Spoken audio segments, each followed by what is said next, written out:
नमस्कार विद्यार्थी मित्रांनो आपल्या इयत्ता 11वी साठी जी होऊ घातलेली सीईटी आहे, या सीईटीच्या अभ्यासक्रमाच्या दृष्टिकोनातून अतिशय महत्वपूर्ण असलेला आपला विषय म्हणजे सामाजिक शास्त्र. कारण या सामाजिक शास्त्रामध्ये इतिहास, भूगोल आणि राज्यशास्त्र या 3 विषयाचा समावेश असणार आहे. आणि त्यापैकी आज आपण आपलं इतिहासाचं प्रकरण 2 इतिहास लेखन भारतीय परंपरा या प्रकरणावर आधारित जे काही महत्वपूर्ण एमसीक्यू आहेत की जे तुमच्या परीक्षेसाठी अतिशय महत्वपूर्ण असणार आहेत. मित्रांनो, अतिशय मेहनतपूर्व या एमसीक्यू आम्ही हे तुमच्यासाठी घेऊन आलेलो आहोत. तुमची जी काही एक्झाम होईल त्या एक्झाम मध्ये अशाच प्रकारचे किंवा हेच एमसीक्यू 100% येणारच आहेत. त्यामुळं तुम्ही या व्हिडिओचा अभ्यास करत असताना अतिशय गांभीर्यपूर्वक या सर्व एमसीक्यूचा विचार करा. लागलंच तर तुम्ही लिहूनही घेऊ शकता. तुम्ही ते लिहून घ्या आणि त्याचं वारंवार वाचन तुमच्या माध्यमातून होऊ द्या. तर सुरू करूया मित्रांनो आपले हे एमसीक्यू. त्यामध्ये पहिला जे एमसीक्यू आहे आपला तो आहे वंचित समूहाचा इतिहास लिहिण्याची सुरुवात रिकामी जागा इतिहास लेखनातून झाली. आता जो वंचित समूहाचा इतिहास हा लिहिला जाऊ लागला, पूर्वीच्या काळी वंचित समूहाकडे दुर्लक्ष व्हायचं, परंतु वंचित समूहाचा इतिहास लिहिण्याची जी काही सुरुवात झालेली आहे ही कोणत्या इतिहासाच्या लेखनातून झाली आहे असा प्रश्न आपल्याला विचारलेला आहे. आणि त्यासाठी पर्याय आहेत स्त्रीवादी, प्रवाहवादी, क राष्ट्रवादी, ड मार्क्सवादी. तर मित्रांनो, जेव्हा आपण या संदर्भानं प्रकरणाचा अभ्यास केला त्यावेळेस आपण बघितलं की वंचित समूहाचा इतिहास लिहिण्यापूर्वी जो एक मार्क्सवादी इतिहास होता, या मार्क्सवादी इतिहासामध्ये आपल्याला वंचित समूहाबद्दल लिखाण केलेलं आढळून येतं.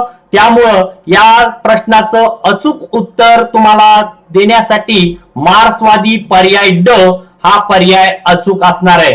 तर कारण स्त्रीवादीमध्ये स्त्रियांचा इतिहास मांडला गेलेला आहे, प्रवाहवादी राष्ट्रवादीमध्ये आधुनिक जे काही इंग्रजी शिक्षण घेऊन आलेले इतिहासकार होते त्यांनी आत्मजागृतीसाठी हा राष्ट्रवादी इतिहास मांडलेला होता. आणि मार्क्सवादी यामध्ये मात्र तुम्हाला वंचित समूहाचा इतिहास बघायला मिळतो. यानंतर आपला तुम्हाला एक त्याला अजून हायलाइट करण्यासाठी अचूक उत्तराची सुद्धा तुम्हाला दाखवण्यात आलेलं आहे. स्क्रीनवर तुम्ही बघू शकता मार्क्सवादी हे अचूक उत्तर आहे आपलं. दुसरा जो एमसीक्यू मित्रांनो आपला वंचितांचा इतिहास लिहिण्यासाठी टिंब हे महत्वाचे साधन होते. वंचितांचा जो इतिहास लिहिला गेलेला आहे, सुरुवातीच्या काळामध्ये जे काही इतिहास लेखनाची साधनं होती त्यामध्ये कोणतं महत्वपूर्ण साधन हे वंचितांचा इतिहास लिहिण्यासाठी वापरले गेलेलं आहे. तर त्यामध्ये पर्याय आपल्याला अ लोक परंपरा, ब भाषा, क संस्कृती आणि ड वरील सर्व. तर वंचितांचा जो इतिहास मांडला गेलेला आहे हा इतिहास मांडत असताना आपल्याला या ठिकाणी भाषा, संस्कृती या व्यतिरिक्त लोक परंपरेचा महत्वपूर्ण आधार होता. म्हणून या प्रश्नाचं अचूक उत्तर असणार आहे अ लोक परंपरा. म्हणून वंचितांचा इतिहास लिहिण्यासाठी लोक परंपरा हे महत्वाचे साधन होते. अचूक उत्तर लोक परंपरा. चला मित्रांनो, पुढचा एमसीक्यू बघूया. प्राचीन भारतात ज्या काही स्मृती जपल्या जात होत्या किंवा ज्या स्मृतींचं जतन केलं जायचं, तर या प्राचीन भारतात स्मृती रिकामी जागा परंपरेनं जपल्या जात किंवा टिंब परंपरेनं जपल्या जात. आता प्राचीन भारतामध्ये ज्या काही स्मृती होत्या, ज्या काही आठवणी होत्या, ह्या आठवणी ज्या काही जपून ठेवल्या. आता त्यावेळेस काही लिखित साधनं किंवा लिखाणाची सोयी उपलब्ध नव्हत्या, परंतु ज्या स्मृती होत्या ह्या स्मृती मात्र एका पिढीकडून दुसऱ्या पिढीकडे देण्याचं काम हे अखंडितपणे अगदी प्राचीन काळापासून तर आधुनिक काळापर्यंत अगदी आजपर्यंत सुद्धा या स्मृती जतन केल्या जातात. परंतु प्राचीन भारतात ज्या स्मृती जतन केल्या जायच्या त्या मौखिक पद्धतीनं, कारण त्यावेळेस कुठल्याही प्रकारची भाषा लिखित भाषा अवगत नव्हती, चित्रात्मक स्वरूपातही ते नव्हतं, अलिखित तर प्रश्नच नाही, मौखिक म्हणजेच अलिखित मध्ये येणार आहे. परंतु त्यावेळेस फक्त तोंडानं एका पिढीकडून म्हणजे जे काही वडीलधारे माणसं होते या वडीलधाऱ्या व्यक्तींकडून या स्मृती नवीन पुढच्या पिढीकडे या सांगितल्या जायच्या. म्हणजेच मौखिक परंपरेनं या सगळ्या गोष्टी जपल्या जात होत्या. तर याचं अचूक उत्तर मित्रांनो, प्राचीन भारतात स्मृती परंपरेनं मौखिक पद्धतीनं परंपरेनं जपल्या जात होत्या. त्यानंतर आपला पुढचा प्रश्न आहे बघा, सोहगौडा हा जो काही ताम्रपट आहे हा आपल्याला उत्तर प्रदेशामध्ये सापडलेला आहे, गोरखपूर या ठिकाणी. तर या सोहगौडा ताम्रपटावरील जो काही कोरीव लेख सापडलेला होता, हा कोरीव लेख कोणत्या भाषेमध्ये आहे हा आपल्याला या प्रश्नाद्वारे विचारण्यात आलेला आहे. तर कोणती भाषा होती अशी की सोहगौडा ताम्रपट हा या कोरीव झालेला होता, तो कोरला गेलेला होता? तर ती भाषा आपल्याला या ठिकाणी सांगायची. पर्याय आहेत आपल्याला अ ब्राह्मी, ब हिंदी, क पाली, ड मराठी. सोहगौडा म्हणजे उत्तर प्रदेशात गोरखपूर या ठिकाणी असलेला हा ताम्रपट आहे मित्रांनो. तर या ठिकाणी जी त्या काळामध्ये अवगत भाषा होती ती भाषा कोणती होती? हिंदी तर आपली सगळ्या भारतभर चालणार आहे, मराठी नक्कीच नसणार आहे कारण उत्तर प्रदेशात सापडलेला आहे तो सोहगौडा. मराठी महाराष्ट्रापुरती आहे. पाली सुद्धा त्या ठिकाणी संयुक्तिक ठरणार नाही. म्हणून अचूक जे उत्तर आहे आपलं ब्राह्मी भाषा. तर सोहगौडा ताम्रपटावरील कोरीव लेख कोणत्या भाषेत आहेत? तर ते आहेत ब्राह्मी भाषेमध्ये.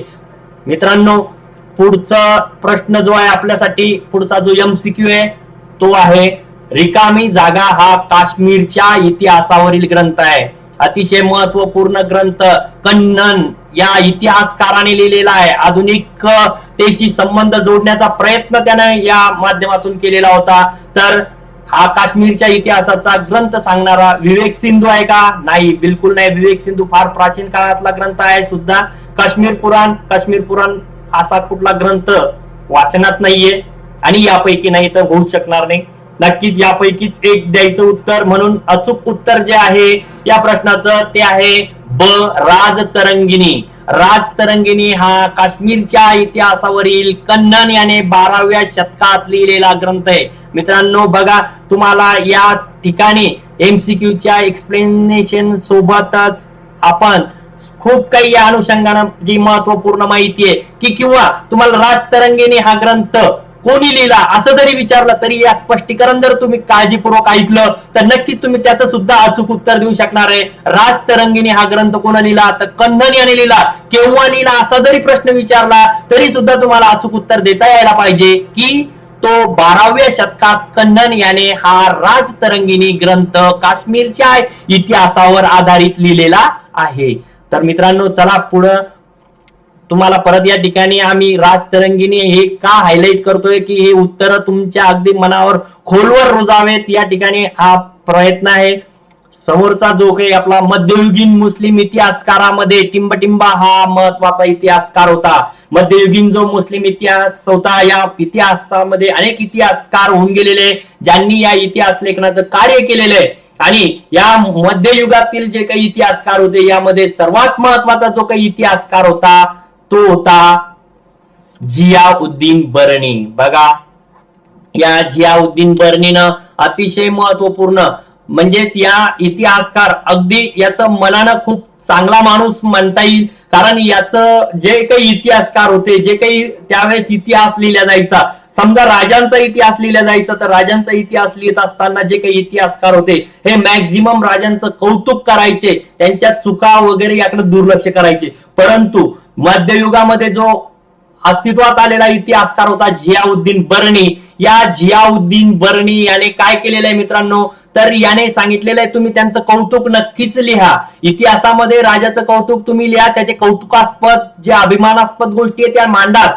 परंतु या व्यतिरिक्त तुम्हाला आवर्जून त्यानं सांगितलेलं आहे की त्यांच्या ज्या काही चुका आहेत किंवा त्यांच्याकडून झालेल्या ज्या काही चुकीच्या गोष्टी असतील त्याचा सुद्धा इतिहासात उल्लेख व्हायला हवा. त्यांचे जे काही पॉझिटिव्हनेस आहे त्यांच्यामध्ये पॉझिटिव्ह गोष्टी मांडा, परंतु त्यांच्या ज्या काही निगेटिव्ह गोष्टी होत्या त्याही जनसामान्यापर्यंत पोहोचल्या पाहिजेत अशा विचाराचा हा जियाउद्दीन बर्नी होता. आणि त्यानं अतिशय चोख म्हणजे निपक्षपातीपणे इतिहास मांडण्याचं कार्य मध्ययुगात या जियाउद्दीन बर्नीच्या माध्यमातून झालेलं आहे. मध्ययुगात म्हणून त्याला अनेक इतिहासकार आले, त्या अनेक इतिहासकारापैकी महत्वाचा इतिहासकार जियाउद्दीन बर्नी याला मानलं जातं.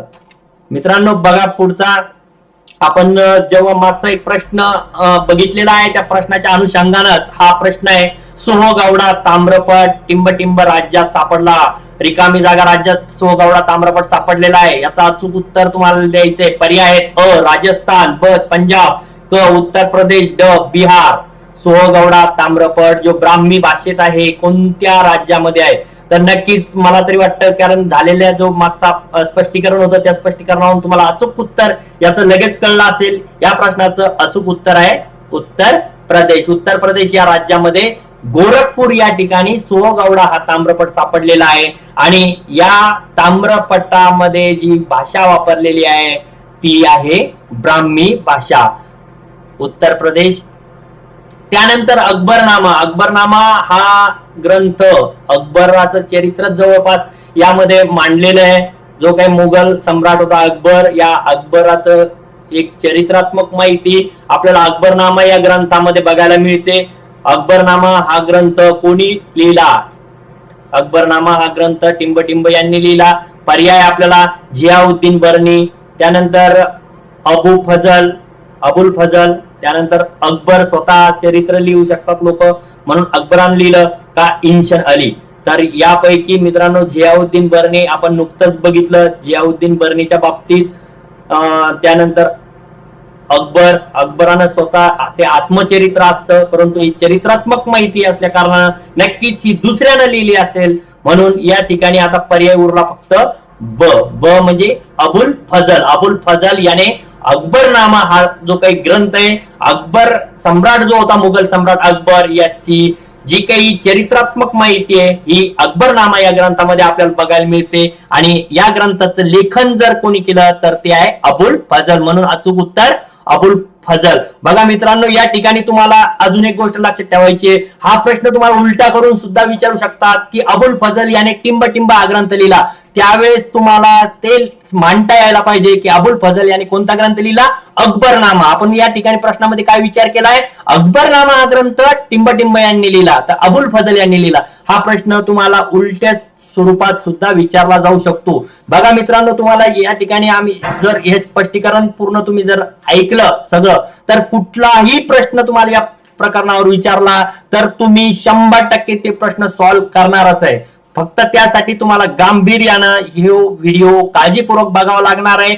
ज्या संकल्पना तुमच्या क्लिअर होत नाही त्याला परत परत बघा, वहीमध्ये लिहून घ्या, त्याला आवर्तन तुम्हाला द्यावीच लागतील. चला तर मित्रांनो, समोरच्या प्रश्नावर जाऊया.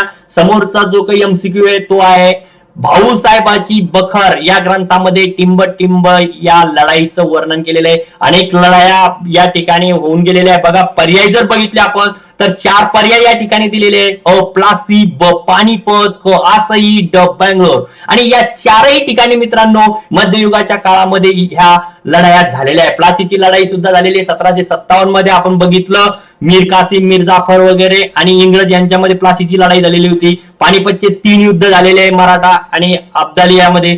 आसईचं युद्ध सुद्धा आहे, बेंगळूरचं युद्ध सुद्धा आहे. तर भाऊसाहेबाची बखर या ग्रंथामध्ये कोणत्या लढाईचं वर्णन केलेलं आहे? नक्कीच आपण ज्यावेळेस प्रकरणाचा अभ्यास केला त्यावेळेस त्या संदर्भानं आपल्याला या प्रश्नाचं उत्तर जर द्यायचं म्हटलं तर याचं अचूक उत्तर राहणार आहे पानिपत. कारण भाऊसाहेबाची बखर यालाच पानिपतची बखर असं सुद्धा म्हणतात. मित्रांनो बघा, या ठिकाणी अतिशय महत्वपूर्ण माहिती तुमच्यासाठी की पानिपतची बखर सुद्धा, भाऊसाहेबाची बखर हे जसे पानिपत युद्धाचं किंवा पानिपत लढाईचं वर्णन आहे, तसं पानिपतची बखर हे सुद्धा एक स्वतंत्र पुस्तक आहे. आणि या ठिकाणी सुद्धा पानिपतच्या लढाईचं वर्णन केल्या गेलेलं आहे. म्हणजे या अनुषंगानं तुम्हाला या दोन्ही गोष्टी या ठिकाणी महत्वाच्या लक्षात ठेवायच्या आहेत. चला, पुढचं जो आपला एमसीक्यू आहे तो आहे भारतीय पुरातत्व सर्वेक्षण खात्याचे पहिले संचालक.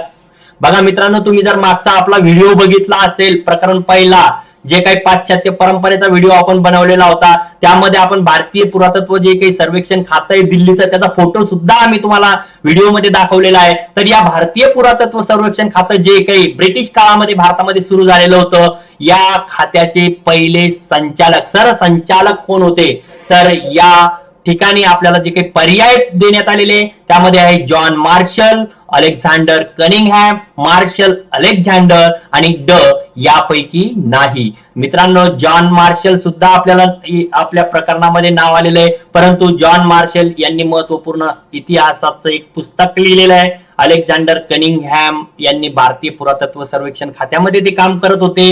मार्शल अलेक्झांडर यांचं फक्त तुम्हाला कन्फ्युज करण्यासाठी या ठिकाणी जे एमसीक्यू बनवण्यात आलेले, त्यामुळे दोघांच्या नावाचं या ठिकाणी एक मार्शल अलेक्झांडर एक शब्द तयार केलेलं, नाव तयार केलेलं आहे आणि ते फक्त कन्फ्युजिंग साठी तुम्हाला या ठिकाणी मार्शल अलेक्झांडर अशा प्रकारचे कन्फ्युजिंग शब्द सुद्धा, पर्याय सुद्धा आपल्याला असणार आहे. हे तुम्हाला या ठिकाणी आम्हाला सांगायचंय की आता आपलं बघा, जॉन मार्शल आणि अलेक्झांडर कनिंगहॅम यातला अ मधला जॉन घेतला आणि ब मधला अलेक्झांडर, म्हणजेच मार्शल अलेक्झांडर असा एक नवीन नाव तयार करण्यात आलं. आणि आपण वाचलेलं असतं, जॉन मार्शल सुद्धा आपण वाचलेला आहे या प्रकरणामध्ये, अलेक्झांडर कनिंगहॅम सुद्धा आपण वाचलेला आहे. मग आता आपल्या मनामध्ये हे दोन्ही नावं फिरत असताना जर आपल्या ठिकाणी नवीन असा मार्शल अलेक्झांडर शब्द आला तर आपण त्या ठिकाणी कन्फ्युज होऊ शकतो. तेव्हा असं कन्फ्युज बिलकुल व्हायचं नाही. याचं अचूक उत्तर आहे अलेक्झांडर कनिंगहॅम हे भारतीय पुरातत्व सर्वेक्षण खात्याचे पहिले सरसंचालक होते. हे या ठिकाणी आपल्याला लक्षात ठेवायचंय. चला, पुढचा जो काही एमसीक्यू आहे आपला तो आहे, रिकामी जागा यांच्या कारकिर्दीत हडप्पा संस्कृतीचा शोध लागला. बघा मित्रांनो, कारकीर्द कोणाची होती? आता मी नुकताच तुम्हाला, आपण जे मागच्या एमसीक्यू बघितला त्या एमसीक्यूतले आणि यातले दोन पर्याय जवळपास हे आपल्याला सेम आहेत. कारण का, पुरातत्व खाता हडप्पा संस्कृतीशी संबंधित होतं. अलेक्झांडर कनिंगहॅम हे त्याचे सरसंचालक होते आणि जॉन मार्शल यांचा त्यावेळेस कारकीर्द होती. म्हणून जॉन मार्शल यांच्या कारकिर्दीमध्ये हडप्पा संस्कृतीचं उत्खनन त्या काळामध्ये जेव्हा सुरू झालेलं होतं त्या ठिकाणी हडप्पा या ठिकाणी, तर त्या ठिकाणी हडप्पा संस्कृतीचा शोध लागलेला आहे. म्हणून आपल्याला या ठिकाणी लक्षात ठेवायचंय, बिलकुल कन्फ्युज व्हायचं नाही. अलेक्झांडर कनिंगहॅम हे पुरातत्व खात्याचे सरसंचालक आहे. आपण बघितलं, मार्शल अलेक्झांडर बद्दल मी मागच्या प्रश्नात तुम्हाला स्पष्टीकरण दिलेलं आहे. असा कुठलं नावच नाहीये. रॉबर्ट क्लाइव्ह हे 1773 मध्ये होते आणि या गोष्टी खूप अगोदरच्या असल्या कारणानं याचं अचूक उत्तर आपल्याला पर्याय क्रमांक अ, जॉन मार्शल. म्हणून जॉन मार्शल यांच्या कारकिर्दीत हडप्पा संस्कृतीचा शोध लागला असं आपल्याला आत्मविश्वासानं मांडता यायला पाहिजे. नक्कीच मांडता येईलच. तुम्ही जर हा व्हिडिओ जर नक्कीच गांभीर्यपूर्वक सिरियसली जर बघितला, पूर्ण बघा, तेव्हा तुम्हाला बिलकुल कुठल्याही प्रकारची अडचण एमसीक्यूच्या संदर्भात सामाजिक शास्त्राच्या विषयाच्या अनुषंगाने तर येणार नाही. मित्रांनो बघा, पुढचा जो आपला एमसीक्यू आहे, the history of British India. The history of British India हा ग्रंथ टिंबटिंब यांनी लिहिला. The history of British India, बघा या पद्धतीचे the history of Maratha power, the history of Marathian, असे अनेक शब्द आपले या आजच्या या प्रकरणामध्ये आलेले. त्या अनुषंगानं लक्षात ठेवायला जे काही लेखक आहे ते वेगवेगळे आहे, परंतु the history of British India आपण जेव्हा जेम्स मिल यांचा अभ्यास करत होतो, तर जेम्स मिल आपण जेव्हा अभ्यासले तेव्हा त्यांच्या जे काही ग्रंथ संपदा आहे, या ग्रंथ संपदामध्ये the history of British India या ग्रंथाचं नाव अगदी वरती आलेलं आहे. म्हणून या जो आपला प्रश्न आहे, the history of British India या ग्रंथाचे लेखक नक्कीच ना की जेम्स वॉटसन आहे. James Watson, James Miller, Marshall John हे तिघही नसून याचं अचूक उत्तर जे आहे ते आहे जेम्स मिल. म्हणून the history of British India हा ग्रंथ जेम्स मिल यांनी लिहिला असं आपल्याला या ठिकाणी म्हणावे लागेल. A history of the Marathas, बघा आता same the history of the, पूर्वीचं जे काय आपण बघितलं the history of British India, आणि आताचा जो प्रश्न आहे तो आहे a history of the Marathas. हा ग्रंथ टिंबटिंब या ब्रिटिश अधिकाऱ्याने लिहिला. आता या ठिकाणी जो मराठ्यांची इतिहास आहे आपण अनेक वेळा अभ्यासलेला आहे. अगदी 5वीच्या पुस्तकात सुद्धा या प्रश्नाचं उत्तर तुम्हाला मिळणार आहे. पर्याय आहेत आपल्याला जेम्स मिलर, जेम्स ग्रँड डप, एल फिन्स्टन, ग्रँड डप.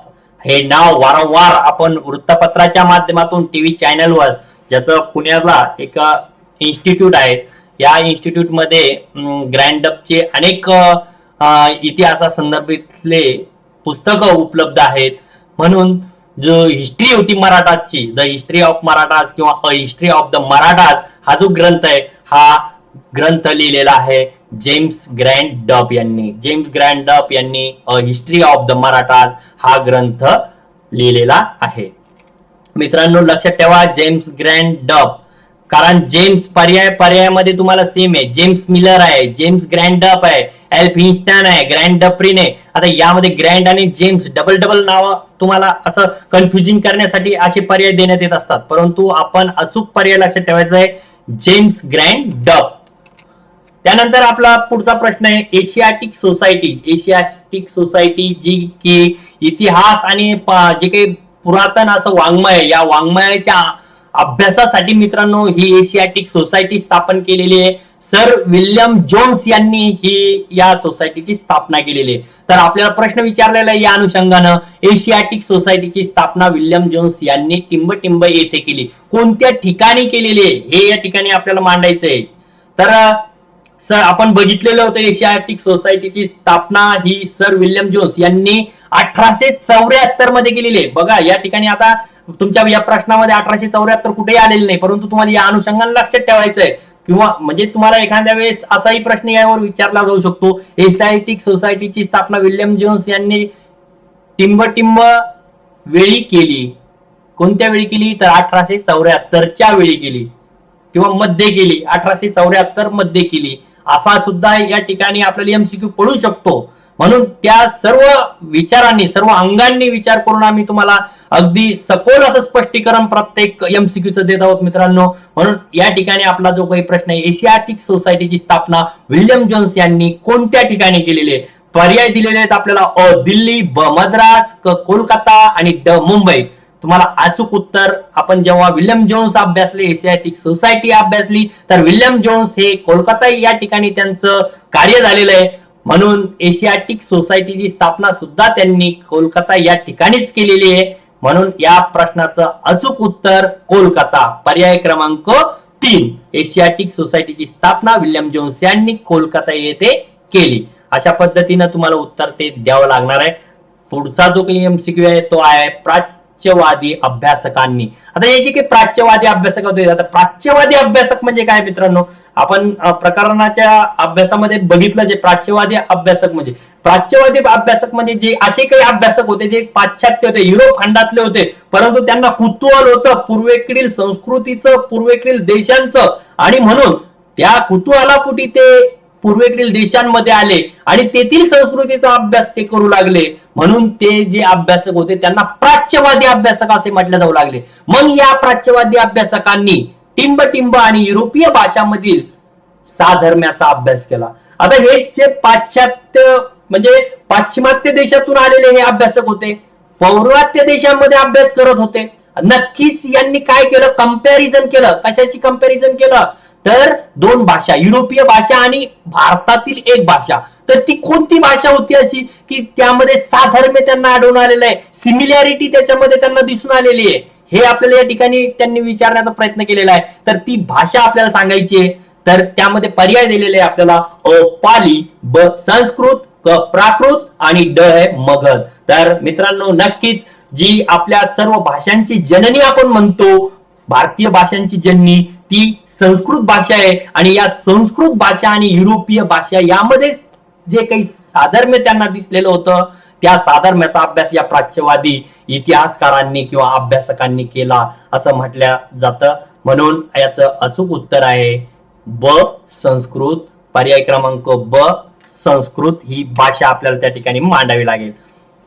त्यानंतर पुढचं जे काही एमसीक्यू आहे मित्रांनो तो आहे मॅक्स म्युलर. मॅक्स म्युलर हा जो काही जर्मन इतिहासकार होता, याचा अभ्यास आपण प्रकरणामध्ये केलेला आहे. आणि याने हितोपदेश या संस्कृत ग्रंथाचा एका भाषेमध्ये, एका पाश्चिमात्य भाषेमध्ये, एका वेगळ्या भाषेमध्ये म्हणजे परकीय भाषेमध्ये अनुवाद केलेला होता. संस्कृत भाषेमध्ये हितोपदेश हा ग्रंथ आपल्याला बघायला मिळतो, परंतु या हितोपदेशचं जे काही अनुवाद आहे, ट्रान्सलेशन आहे, हे मॅक्स म्युलरने एका वेगळ्या भाषेमध्ये केलेलं होतं. त्याच्यासाठी तुम्हाला पर्याय दिलेले, अ लॅटिन, ब इंग्रजी, क जर्मन, ड फ्रेंच. तर त्याचं अचूक उत्तर मित्रांनो जर्मन भाषा आहे, कारण हा जर्मनीचा होता मॅक्स म्युलर. आणि नक्कीच कोणताही इतिहासकार असेल तर तो आपल्या मातृभाषेमध्ये अनुवाद करण्याचा प्रयत्न करत असतो. ठीक आहे, ग्रंथ लिहिताना तो कोणत्याही भाषेमध्ये लिहू शकतो, परंतु अनुवाद हा मात्र मॅक्झिमम तुम्हाला मातृभाषेत करताना अनेक लेखकांचा आढळून येईल. म्हणून या अनुषंगाने आपल्याला या ठिकाणी सांगता येईल मॅक्स म्युलरने जो हितोपदेश हा संस्कृत ग्रंथ होता भारतातला, याचा अनुवाद जर्मन भाषेमध्ये केलेला आहे. अचूक उत्तर आहे जर्मन. नंतर पुढचा एमसीक्यू मित्रांनो बघा, महाराष्ट्रातील राष्ट्रवादी इतिहास लेखनास टिंबटिंब यांच्यापासून प्रेरणा मिळाली होती. महाराष्ट्रामध्ये बघा, भारतामध्ये जेव्हा राष्ट्रवादी इतिहास लेखन सुरू झालं, कोणी सुरू केलेलं होतं? हे जे काही आधुनिक काळामध्ये इंग्रजी शिक्षण घेणारे काही लोक होते आपल्या भारतातले, हे इंग्रजी शिक्षण घेतल्यानंतर यांनी काय सुरू केलेलं होतं? यांचं एक महत्वाचं मत होतं की भारतीयांमध्ये आत्मजागृती निर्माण करायची. या अनुषंगाने त्यांनी इतिहासाचं लेखन सुरू केलेलं होतं. पूर्वीचा इतिहास आपण बघत होतो, प्राचीन काळात एक राजा होता, लढाया झाल्या, बस लढाया केल्या, त्यांना त्याचे पराक्रम मांडले, राजकीय प्रवास त्याचा सांगितला जातो, राजकीय बाबी वर्णन केले जातात. परंतु कुठेतरी प्रबोधनात्मक, कुठेतरी भारतीय लोकांची आत्मजागृती जागृत करण्याचा प्रयत्न हा राष्ट्रवादी इतिहास लेखनातून आपल्याला दिसून येतो. आणि हा प्रयत्न भारतामध्ये हे जे काही इंग्रजी शिक्षण घेऊन शिकलेले लोक होते यांनी सुरू केलेला होता. आणि महाराष्ट्रामध्ये असे जे काही इतिहासकार होते ते तुम्हाला या ठिकाणी मांडायचे आहेत. आपण प्रकरणाचा अभ्यास करत असताना त्यांचा विचार केलेला आहे मित्रांनो. या ठिकाणी आपल्याला पर्याय दिलेले आहेत. अ. विष्णू शास्त्री चिपळूणकर, ब. गोपाळ आगरकर, क. महादेव गोविंद रानडे, जे काही न्यायमूर्ती महादेव गोविंद रानडे आहेत. त्यानंतर ड. पाणिनी. पाणिनी हे तर व्याकरणातले खूप जुने महादेव गोविंद रानडे सुद्धा आहे, राष्ट्रवादी इतिहासामध्ये आहे त्यांचं, परंतु त्यांचं पुस्तक हे वेगळं आहे. द मराठा पॉवर पुस्तक त्यांनी लिहिलेलं आहे. गोपाळ आगरकर यांचं वेगळं काम आहे. म्हणून या ठिकाणी जो काही एक शेवटचा पर्याय उरला, जो आपल्याला पहिला पर्याय म्हणून दिलेला आहे, तो आहे पर्याय क्रमांक अ. विष्णू शास्त्री चिपळूणकर यांनी राष्ट्रवादी इतिहास लेखनाची महाराष्ट्रामध्ये सुरुवात केलेली आपल्याला दिसून येते. चला मित्रांनो, तर लक्षात ठेवा, विष्णू शास्त्री चिपळूणकरांना महाराष्ट्रामध्ये राष्ट्रवादी इतिहास त्यांनी आणलेला आहे. तर पुढचा जो 18वा आपला एमसीक्यू आहे तो आहे, आपला इतिहास आपणच लिहिला पाहिजे. बघा, आपला इतिहास दुसऱ्यानं लिहून चालणार नाही. आपला इतिहास जर आपण लिहिला, कारण आपण अनुभवलेला आहे, आपण घडवलेला तो इतिहास आहे, आणि तो जेव्हा आपण स्वतः लिहू तेव्हा त्या ठिकाणी वस्तुस्थिती ही साधली जाणार आहे, वस्तुस्थिती ही लोकांसमोर येणार आहे, वस्तुस्थिती ही इतिहासातून मांडली जाणार आहे. आणि याचा पुरस्कार जर कोणत्या इतिहासकारांनी केलेला असेल तर ते इतिहासकार अभ्यासताना आपण नक्कीच त्याचा सुद्धा अभ्यास केलेला आहे.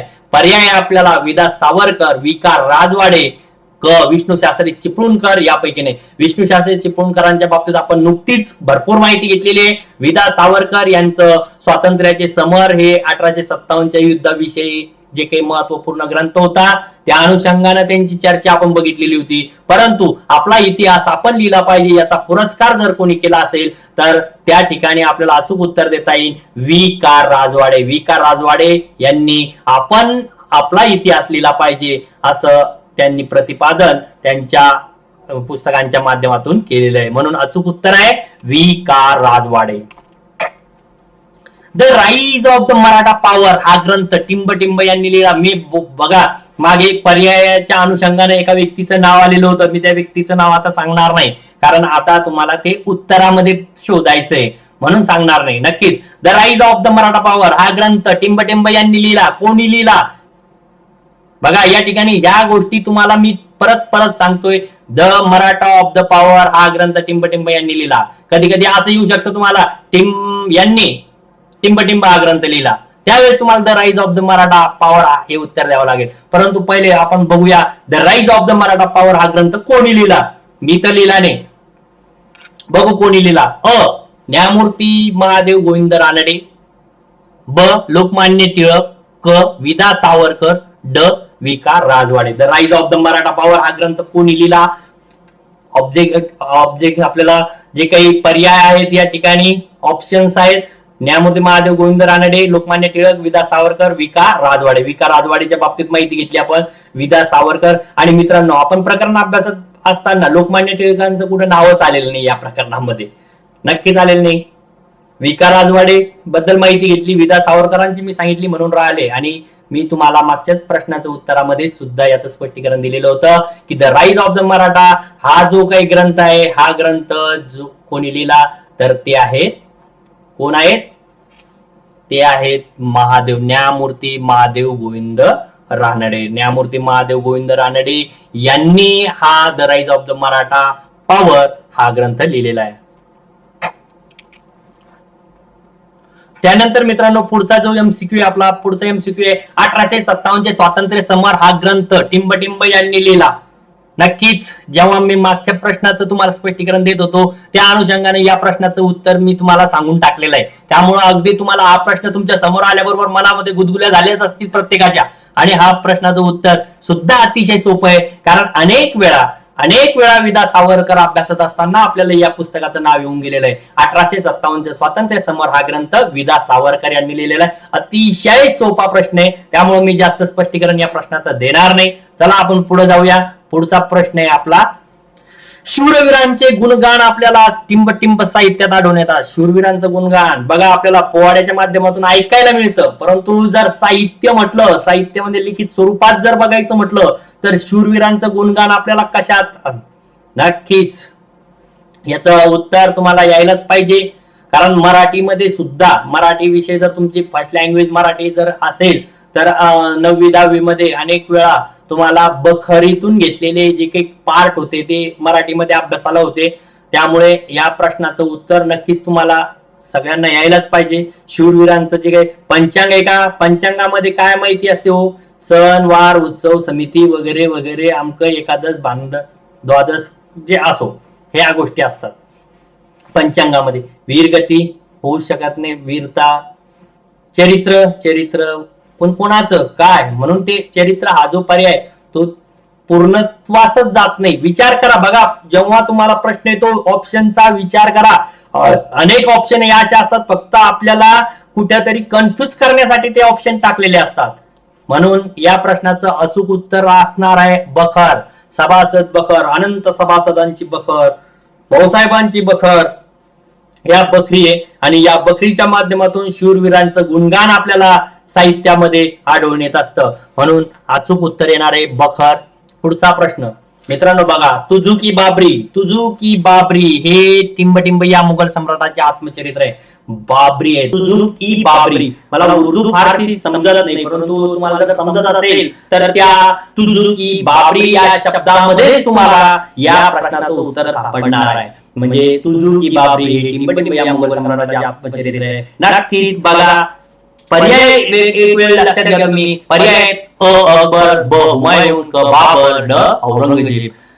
तुझू की बाबरी हे या ठिकाणी आपला नावाच बाबर, बाबरी थोडा पर्याय साधारण सिमिलॅरिटी नक्कीच असणारच आहे आणि आहेच.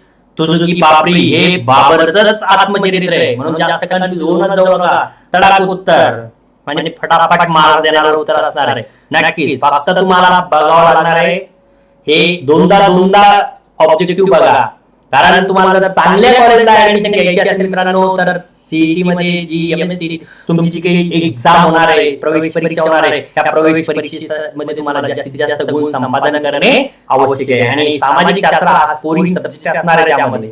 तर बघा समोरचा जो काही आपला घटक आहे किंवा प्रश्न आहे तो आहे मध्ययुगीन मुस्लिम इतिहासकारामध्ये टिंबटिंब हा महत्वाचा इतिहासकार होता. मध्ययुगीन मुस्लिम इतिहासकारामध्ये हा महत्वाचा इतिहासकार होता.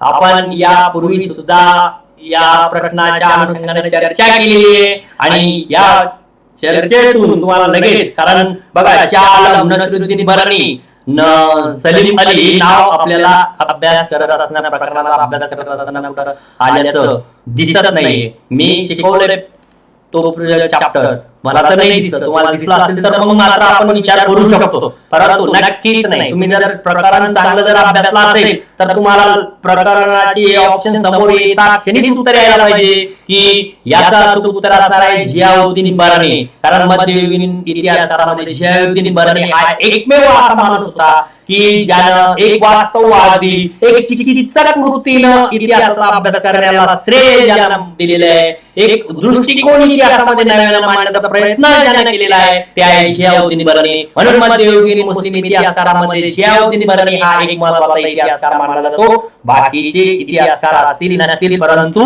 जियाउद्दीन बरनी हे आपल्याला या ठिकाणी अचूक उत्तर लक्षात ठेवायचं आहे. जियाउद्दीन बरनी.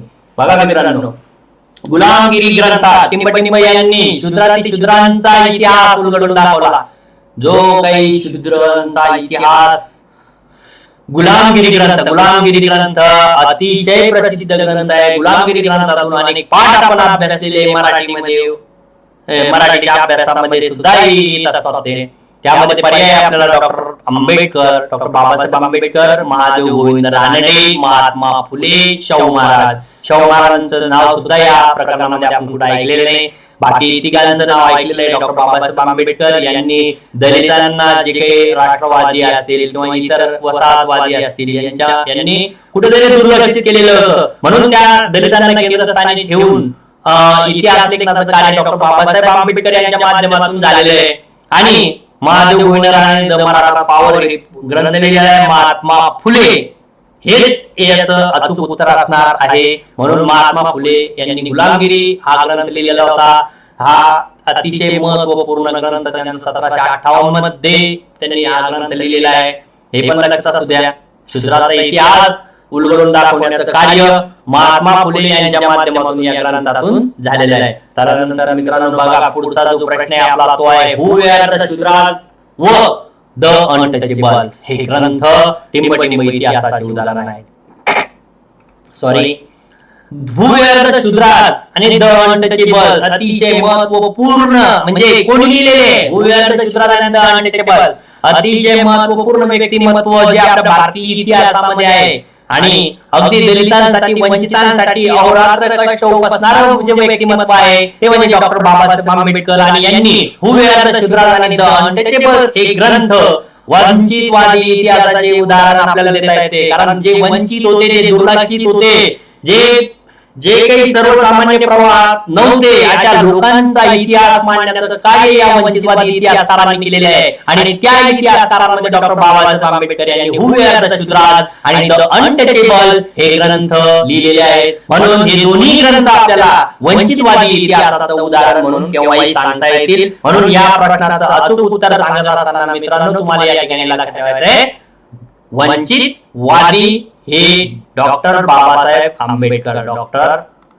आंबेडकर यांनी लिहिलेलं आहे. या गोष्टी लक्षात ठेवायच्या आहे तुम्हाला.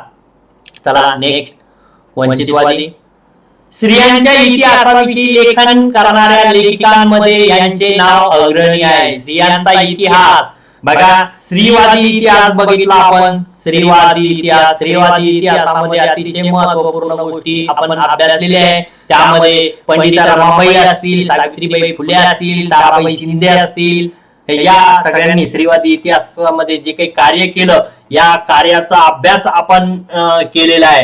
परंतु आपल्याला या ठिकाणी विचारलंय की या स्त्रियांचा इतिहासाविषयी लेखन करणाऱ्या लेखिकांमध्ये जर कोणाचं नाव अग्रस्थानी येत असेल तर मित्रांनो सावित्रीबाई फुले यांनी अगदी अलीकडच्या या काळामध्ये स्त्रियांसाठी, स्त्री शिक्षणासाठी अहोरात्र असं कष्ट उपसलेले आहे.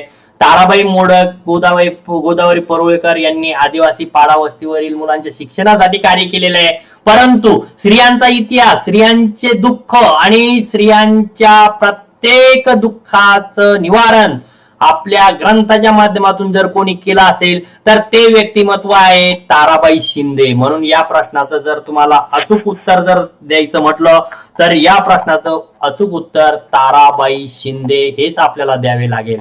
ताराबाई शिंदे यांनी स्त्री पुरुष तुलना हा ग्रंथ लिहिलेला होता आणि या ग्रंथाच्या माध्यमातून स्त्रियांवर जे काही अन्याय अत्याचार होतात, त्यांना जे काही घरामध्ये चूल आणि मूल एवढ्या पुरतच डांबून ठेवल्या जातं, स्त्रीच्या शिक्षणाला कुठेतरी उपेक्षित ठेवल्या जातं, अनेक प्रथा परंपरा खाली तिला दडपून ठेवल्या जातं, या सर्व गोष्टीचा उहापोह स्त्री पुरुष तुलना या ग्रंथामध्ये आपल्याला ताराबाई शिंदे यांच्या माध्यमातून बघायला मिळतो. म्हणून या प्रश्नाचं अचूक उत्तर देताना आपल्याला नक्कीच सांगावं लागेल की स्त्रियांच्या इतिहासाविषयी लेखन करणाऱ्या लेखिकांमध्ये ताराबाई शिंदे यांचं नाव अग्रणी आहे. बुलढाण्याच्या होत्या मित्रांनो, हे सुद्धा या ठिकाणी आपल्याला अधोरेखित करावं लागेल. तर ताराबाई शिंदे हे व्यक्तिमत्व आपल्याला या ठिकाणी लक्षात ठेवायचंय. ताराबाई शिंदे यांचा टिंबटिंब हा ग्रंथ प्रसिद्ध आहे. अगदीच ताराबाई शिंदे यांचा आपण अर्धी कुंडलीच पाहिलेली आहे, अर्धी हिस्ट्री तर आपण ताराबाई शिंदेची आता या 5 मिनिटांमध्ये गेल्या बघितलेली आहे. म्हणून नक्कीच या प्रश्नाचं उत्तर तुमच्या समोरच आहे. अगदी पहिलाच पर्याय दिलेला आहे, स्त्री पुरुष तुलना.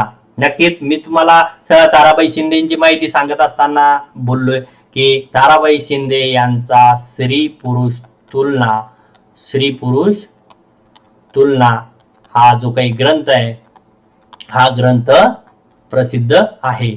स्त्री पुरुष तुलना हा ग्रंथ कोणाचा आहे तो, तर ताराबाई शिंदे. कुठल्या होत्या, बुलढाण्याच्या. 1882 मध्ये आलेला ग्रंथ आहे.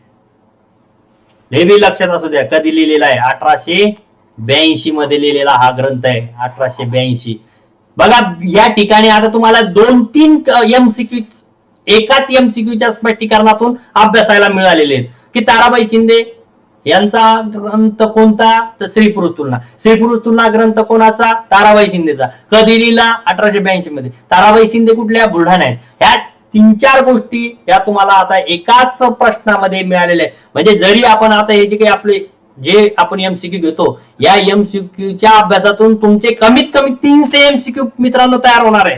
300 MCQ या प्रश्नातून, एवढ्या स्पष्टीकरणातून तुम्हाला 300 MCQचा अभ्यास होणार आहे. फक्त तुम्ही काळजीपूर्वक हे व्हिडिओ अभ्यासायला पाहिजे. चला पुढचा जो प्रश्न आहे आपला तो आहे, गो. स. सरदेसाई म्हणजे गोविंद सखाराम सरदेसाई यांनी टिंब पुस्तक प्रकाशित केले. बघा मित्रांनो त्याच्यासाठी पर्याय दिलेले तुम्हाला. अ रियासत, ब मराठी रियासत, क गुजराती रियासत आणि ड वसियत. आपण अभ्यास केला प्रकरणाचा, सर्वांनी केला. तुम्ही जर डोळे उघडे ठेवून आणि मन जाग्यावर ठेवून जर अभ्यास केला असेल तर तुमच्या सरदेसाई म्हटल्याबरोबर रियासतकार बघा यांच्या नावाच्या अगोदर जे काही विशेषण लागतं, जसं महादेव गोविंद रानडे हे न्यायमूर्ती आहेत, तसं यांच्या नावाच्या अगोदर रियासतकार म्हणलं जातं यांना. म्हणून गोविंद सखाराम सरदेसाई यांनी मराठी रियासत हे पुस्तक लिहिलेलं होतं. कोणतं रियासत, मराठी रियासत हे पुस्तक लिहिलेलं होतं. कुठल्याही प्रकारची रियासत, गुजराती रियासत इकडं आपल्याला कन्फ्युज व्हायचंच नाही. वसियत तर हे फक्त तुम्हाला कन्फ्युज करण्यासाठी दिलेला ऑप्शन होता. म्हणून अचूक उत्तर येणार आहे त्याचं कोणतं येणार आहे, मराठी रियासत. मराठी रियासत ही या प्रश्नाचं अचूक उत्तर आहे मित्रांनो. सर्वांनी या ठिकाणी लक्षात ठेवायचंय. तर चला पुढचा प्रश्न आपला, श्रीपाद अमृत डांगे. बघा श्रीपाद अमृत डांगे हे टिंब पक्षाच्या संस्थापकांपैकी एक होते. श्रीपाद अमृत डांगे, कॉम्रेड श्रीपाद अमृत डांगे असं सुद्धा म्हटलं जातं. आणि मार्क्सवादी हे इतिहासवादी होते, ते इतिहासकार होते. अनेक महत्वाचे ग्रंथ सुद्धा त्यांनी लिहिलेले आहेत. आणि जर कुठल्या पक्षाच्या स्थापनेमध्ये त्यांचा जर सहभाग असेल तर नक्कीच ते कम्युनिस्ट होते आणि मार्क्सवादी होते. या कम्युनिस्ट पक्षाच्या जे काही त्याची स्थापना करताना जे 2-4 लोक एकत्रित आलेले होते त्यामध्ये जर अग्रणी नाव घ्यायचं म्हटलं तर आपल्याला श्रीपाद अमृत डांगे यांचं नाव त्या ठिकाणी घ्यावं लागेल. म्हणजेच कॉम्रेड बघा, कॉम्रेड श्रीपाद अमृत डांगे हे कम्युनिस्ट पक्षाच्या संस्थापकांपैकी एक संस्थापक म्हणून त्यांचं नाव हे घेतलं जातं. म्हणून लक्षात ठेवायचं आपल्याला, कम्युनिस्ट पक्षाच्या संस्थापकापैकी एक होते. त्यानंतर पुढचा प्रश्न आहे मित्रांनो आपला, होळकर घराण्याचा इतिहास आपणास टिंब पुस्तकातून पाहावयास मिळतो. आता या ठिकाणी होळकरच सगळं होळीच झालेली आहे. आता बघा आपल्याला या ठिकाणी पहिला पर्याय जो आहे तो आहे होळकरांची रियासत, ब होळकरांची कैफियत, क होळकरनामा, ड वरील सर्व.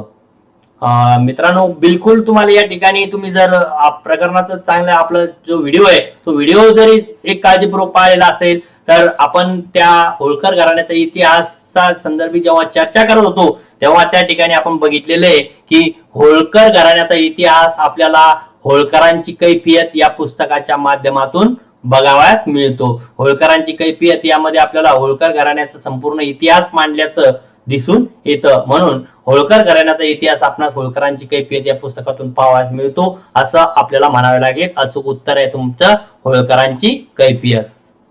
त्यानंतर पुढचा प्रश्न बघूया, हर्षचरित हे टिंब भाषेतील काव्यग्रंथ आहे. बघा आता हर्षचरित हे कोणत्या भाषेतील आहे? हर्षचरित अतिशय महत्वपूर्ण आहे. बाणभट्ट यांनी 7व्या शतकामध्ये लिहिलेलं हे काव्यग्रंथ आहे हा. आणि हा चरित्रात्मक माहिती सांगतो मित्रांनो. बघा हा या चरित्रात्मक स्वरूपाची माहिती आपल्याला या काव्याच्या याच्यातून मिळत असते. आणि हा जो ग्रंथ आहे हर्षचरित, या नावामधूनच, त्याच्या नावावरूनच आपल्याला त्या भाषेचा बोध होतो. म्हणून नक्कीच तरी आपण पर्यायाचा विचार करू. पर्याय आपल्याला पाली, संस्कृत, मराठी, हिंदी. तर अचूक उत्तर आहे मित्रांनो आपलं संस्कृत. कारण आपण बघितलंय या हर्षचरितचा अभ्यास करत असताना बाणभट्ट यांनी 7व्या शतकात संस्कृत मध्ये हा काव्यग्रंथ लिहिलेला आहे. आणि या काव्यग्रंथामध्ये जी काही माहिती आहे ती चरित्रात्मक स्वरूपात राजांची माहिती देण्यात आलेली आहे. त्या काळामध्ये जे काही राजे होऊन गेलेले, त्या राजांची जी काही माहिती आहे ते गद्य स्वरूपात न देता अगदी काव्याच्या स्वरूपामध्ये आणि चरित्रात्मक माहिती या हर्षचरित या माध्यमातून, हर्षचरित या ग्रंथाच्या माध्यमातून संस्कृत भाषेत बाणभट्ट यांनी हा ग्रंथ लिहिलेला आहे. म्हणून अचूक उत्तर तुम्हाला या ठिकाणी सांगता येईल, हर्षचरित हे संस्कृत भाषेतील काव्यग्रंथ आहे. कोणत्या भाषेतील काव्यग्रंथ आहे तर संस्कृत भाषेतील काव्यग्रंथ म्हटलं जाईल हा. त्यानंतर आपला हा शेवटचा, आजचा हा शेवटचा आपल्या या व्हिडिओ मधला शेवटचा जो काही MCQ आहे तो म्हणजे फारसी इतिहास लेखनाचा प्रभाव टिंब युगात दिसून येतो. जो काही फारसी इतिहास लेखन होतं, या फारसी भाषेतील इतिहास लेखनाचा प्रभाव हा कोणत्या युगात होता? मित्रांनो तुम्हाला या ठिकाणी पर्याय दिलेले प्राचीन युगात, मध्ययुगात, आधुनिक युगात, कलयुगात. तर याचं अचूक उत्तर आहे मध्ययुगात. तर मित्रांनो बघा, अशा पद्धतीनं आज आपण आपलं इतिहासाचं प्रकरण 2 इतिहास लेखन पाश्चात्य परंपरा या प्रकरणावर आधारित जे काही MCQ होते या MCQ चा अभ्यास केलेला आहे. तुम्हाला नक्कीच बघा, जी काही तुमची CET ची एक्झाम होणार आहे या एक्झामच्या अनुषंगानं अतिशय महत्वपूर्ण अशी ही तुमची हे राहणार आहे, MCQ असणार आहे. त्यामुळं अतिशय सगळ्यांनी अतिशय गांभीर्यपूर्वक या व्हिडिओचा अभ्यास करा. व्हिडिओ आवडल्यास सबस्क्राईब करायला विसरू नका.